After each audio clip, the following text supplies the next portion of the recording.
So, if you're an entrepreneur, someone who's trying to literally build the future, what does that future even look like? Well, in this explainer, we're going to break down Elon Musk's incredible vision for a totally new reality.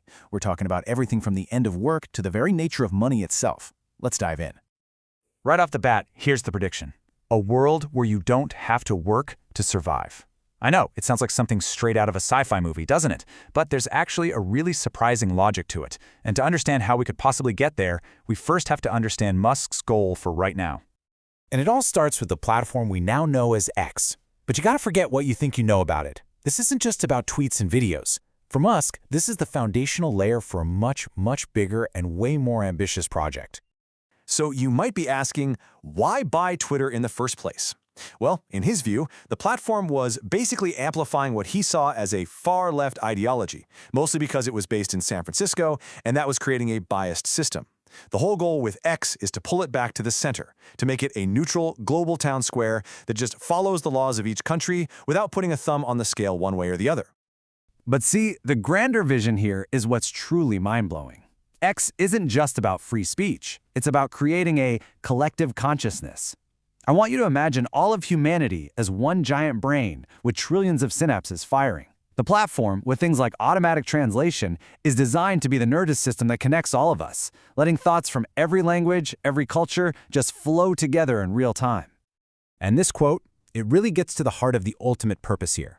This isn't about getting dopamine hits from viral videos. No. For Musk, a truly connected humanity is the best tool we have to tackle the biggest questions out there. Like the meaning of life and the nature of the universe itself. So, bottom line, step one is to connect the human mind. Okay, so now let's see how this whole thing builds from the philosophical to the profoundly practical. Once you have a framework for a collective intelligence, what do you apply it to?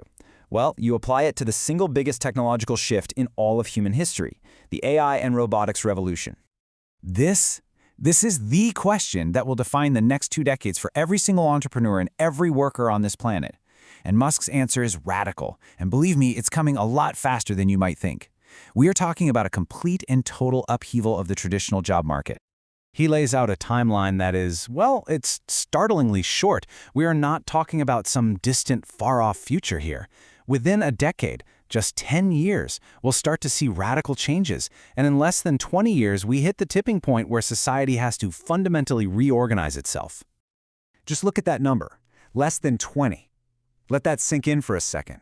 That's not some abstract future for our grandkids. That's well within our active careers. This is a prediction for you and me. But what does optional work actually mean? It doesn't mean we all just sit around and do nothing. The analogy he uses is actually a perfect way to think about it. You can choose to grow your own vegetables, right? It's harder, yeah, but some people really enjoy it. In the same way, you could choose to work, maybe as a hobby or for a sense of purpose, but you won't have to do it just to get the goods and services you need to live. Okay, hold on. So, if nobody has to work and AI and robots can produce literally everything we need, that completely breaks our current economic model, right? This is where Musk's vision crosses over with ideas like universal basic income, but he takes it one giant step further.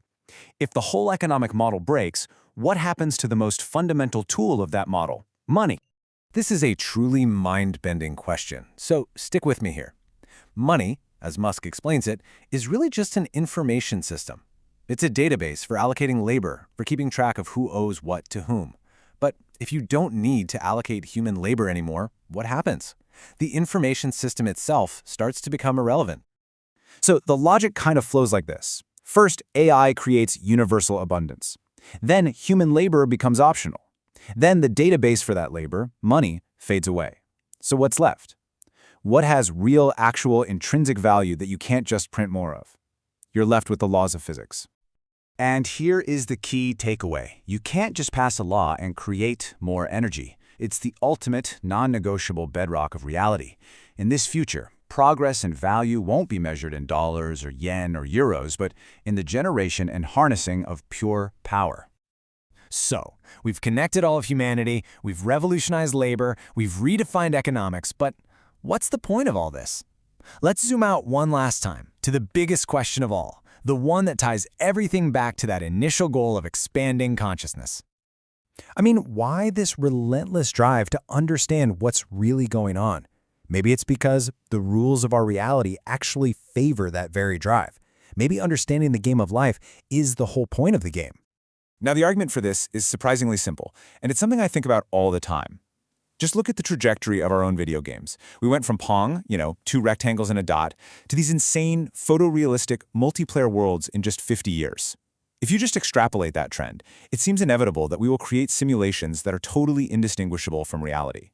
So, the real question becomes, what are the odds that this hasn't already happened, and that we aren't in one of those simulations right now? And here's the most fascinating part of this whole idea. When we run simulations, say for self-driving cars or rockets, we discard the boring ones. We don't care about them. We are actively looking for the most interesting, the most complex, the edge case scenarios. So if our reality is a simulation, it would probably follow the same Darwinian principle. Only the interesting simulations survive. Therefore, the most interesting outcome is the most likely. So let's bring this all back home. For every one of you out there trying to build something new, this isn't just philosophy, it's a strategic blueprint. If you accept the premise that reality actually rewards interestingness, then the safe, boring path is the wrong one. The right path, the one that aligns with the fundamental physics of this potential reality, is the boldest, most ambitious, and most interesting one you can possibly imagine. So I'll leave you with this question. What will your path be? Go out there and make it an interesting one.